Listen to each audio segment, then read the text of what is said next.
In the opening match of Champions, Sentinels took a 2-0 loss to Gen.G, losing both Haven and Ascent 13-8 and 13-7 respectively. Sentinels fans and people in NA might think it's over for them, but I personally saw a lot of things that were very interesting to see during the game itself from both Gen.G and Sentinels side of things, given that Sentinels might not be as cooked as most of you might think. Before we get into the video though, if you're new here or have been here before, please do consider subscribing. It's free, helps the channel a ton, and you can always unsubscribe. Now, let's talk about the game itself. Both compositions from each team were pretty standard, with it being Sentinel's map pick, with Sentinels playing a new composition with them opting for a double initiator setup using Sova and Breach, while Gen.G is sticking to their double controller composition with Omen and Viper that they have been very successful with the entire season. One thing to note that is that both teams have not faced each other since Masters Madrid, with Gen.G being very successful basically the entire season, while Sentinels have been facing a more tumultuous path. Gen.G already knew what they were going into with the bridge composition that Sentinels was playing, and all credit goes to Munchkin, with him really adjusting to what Sentinels' game plan was going into the game itself. Obviously, with so much tape and footage of Gen.G just being publicly out there, Sentinels did their research in the earlier rounds, and it did seem like it was working, and Sentinels managed to win 4 rounds back to back straight after the pistol from Gen.G. One thing that really kept Gen.G ahead of Sentinels though was their micro adjustments, which I felt was one of Sentinels' biggest weaknesses after the 8th round, as it kind of felt like they were running out of initial ideas, and maybe it's a set routine, but most of the time they were giving up a long control, even though the bridge is perfect to just contest that area, and it showed further into the map, where Gen.G was mostly stacking B and C, as they knew Sentinels weren't going to push A in general since they have Lakia there to keep watch. The lurks that John.Q did in the beginning of the map were impactful and even was the tilting point for round 4, as they managed to catch Charon off guard, but instead of playing into that lurking role that John has been using his Cypher for most of the time on attack on Sentinels, Sentinels just defaulted into a B side default, and most of the time it really didn't work at all. Gen.G also didn't take the bait into most of Sentinel's fakes as well, when Sentinels did eventually try the A side, which shows what kind of reads Munchkin was having the entire game. It felt like Gen.G were actually more prepared than Sentinels, especially on attack with their garage hit. Having the knowledge that Sentinels were going to place a high trip and updrafting above it kinda tells you that Gen.G was simply the better team during the match itself. Another thing to note is that Gen.G really introduced these weird Killjoy ultimates that are really interesting to say the least, as they aren't placed in the normal positions. These Killjoy ultimates are actually more important than most people would think, as the space allows the defender to play on site, which is true, and it's actually what Sentinels tried doing, but it works out in Gen.G's favor. Stretch all the way out towards this A side. Sassy, drone, spots it. They're wondering if this is potentially fake pressure. Tens overstaying it, just about escaping. 50 HP though, and now it's being fully committed. The molly at the feet as well. They are separating these players, picking them apart. Nobody is allowed to anger this site. Instead of an execute, the pit drop down man. And Tens has got to make a play. He's already found it, whipping it around. Meteor, rifle in hand, leaving it to the 2. And only the Blade Storm. A rifle for John.Q. They're going to need to be handed a couple of easy kills, but Meteor will not. As the Killjoy lockdowns actually works, as by staying in those locations on site, Gen.G is able to actually combo the utility to pick up where the defenders are, and that is exactly what Gen.G did.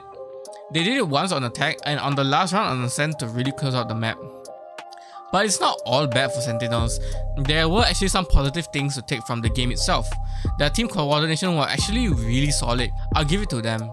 Their set retakes and flux were actually well executed. One thing I would like them to do more often is to time their utility better with their retakes, as most of their flux will just come out to them just dry swinging a lot of things, and after their utility had been popped, which could come down to timing. Maybe it's due to jet lag or them simply not being used to playing with each other again, but they actually look really decent. It's just that they face arguably the best team in the world right now. Now, Ascent is a different story. Taking a look at Ascent, their composition really wasn't it, to be honest. Double Sentinels on a map like Ascent, where it's known that the initiator is a better pick, is kind of trolling in my eyes. I think Deadlock is really strong on the attacking sides, how you can stop flood defenses, how you can set up those sensors to really build incredibly strong post flanks. But on the defense, I think that Gen.G's style plays well against it. We saw this when G2 played Sentinels. The slow default style, working around the utility, breaking it down. I think Gen.G is good at that. But Sentinels have a lot of tools. This is a comp that only has one VOD out of it for Sentinels, and they have a chance to come back into this series if they can look good. What makes it worse is that neither Sentinels were the meta Sentinels, which is Killjoy, and the Deadlock pick felt so gimmicky right now. Deadlock itself is not a bad pick, don't get me wrong, but Sentinels has been known to be a retake team, and Sentinels did play a lot of retake, but Deadlock is an agent that forces you to fight on site with her trips, with their sound concussing, which is the complete opposite right now and doesn't even match Sentinels' playstyle.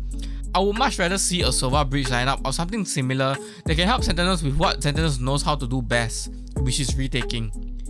In terms of how players did, Sasi did have one of his best match this year, posting a score of 34 kills, 27 deaths and 17 assists, and being the only player to have a positive box plus minus. And it feels like the only reason why it was so close was because of how Sasi was playing on the day itself. Zekan oddly enough had his worst performing game of the entire year. It might be of his entire career actually, with him going 19 kills, 36 deaths and 7 kills. But not only that, the shocking part is that he had an abysmal 12% headshot ratio. He was basically playing blind at this point. But in all honesty, Zekan has been performing well the entire season, and watching the game itself, it felt like he wasn't even having a bad game at all. His entry was really solid on attack, with him doing his job and creating space. It's only when I look at the scoreboard is when I notice how bad he was playing. I truly believe that it was just an off game for him, so I do see him coming back and performing up to par in his next match, which is looking to be FPX right now. Gen.G are looking in top form, with Texture, Meteor and Chiron posting more than 35 kills and a 30% headshot accuracy. Munchkin himself was an amazing IGL this series, and the fact that he was able to look up a shot twice is nothing short of amazement. I do see Gen.G being a grand finalist, and they could be the first team to win both a Champions and Masters trophy back to back in the same calendar year, which no other team has done. My only concern for this team is fatigue, as they will be in every single grand finals this calendar year, with them being in Kickoff, Madrid, Stage 1 Pacific, Shanghai, Stage 2 Pacific and eventually Champions Seoul. With how deep this team has been, they are bound to be exposed, as I assume every single team is studying them right now to see how did they become so dominant.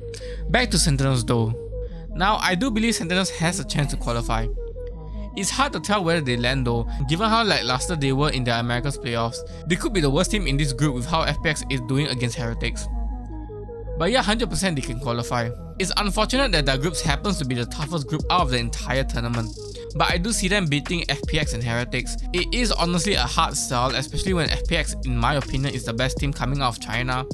But if Sentinels are able to continue the team play that they've been doing from Madrid and even in the Americas regular season and lean into more of that retake and exit heavy team composition, they do stand a chance to make it out of groups.